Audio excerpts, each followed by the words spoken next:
महाराष्ट्र सरकारने केली, ती मागणी साहित्याच्या क्षेत्रातल्या सगळ्या संस्थांनी केली, ती मागणी साहित्य परिषदेमध्ये अधिवेशनामध्ये ठराव करून त्या ठिकाणी केली. आणि माझ्यासारखे अनेक सहकारी की ज्यांना या सगळ्या प्रश्नामध्ये आस्था आहे, तर आम्ही लोकांनी सुद्धा व्यक्तिगत पत्र केंद्र सरकारला लिहिली आणि या संबंधीचा आग्रह केला.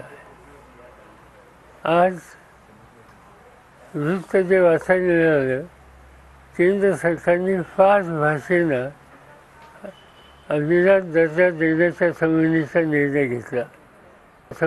निर्णय घेतला. त्याच्यात आसामी असेल, त्याच्यात फाळी असेल, त्याच्यात मराठी असेल आणि आणखीन 2 भाषा असतील.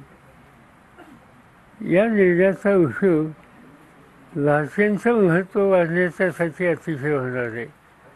उदाहरणार्थ मराठी भाषा म्हटल्याच्या नंतर यापूर्वी मराठी भाषेत जे जे काही लिखाण झालं आणि फारसं लोकांच्या नजरेसमोर नाही, ते लोकांच्या नजरेसमोर आणण्याच्या संबंधीचा एक मार्ग खुला झाला.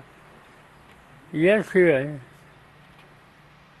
नवी पिढी या संदर्भात काही लिहू पाहत असेल तर त्यांना प्रोत्साहन देण्याची संधी मिळाली. आणि प्रतिवर्षी सरकारच्याकडून सुद्धा या क्षेत्रात काम करणाऱ्यांना अर्थसहाय्य देण्याच्या संबंधीची तरतूद ही त्याच्यामध्ये आहे. त्याचा लाभ होईल. आणि म्हणून हा जो काही निर्णय झाला, याला उशीर झाला, पण जरी उशीर झाला तर तो झाला याचा आनंद केंद्र सरकारचं या बाबतीत मी अभिनंदन करतो.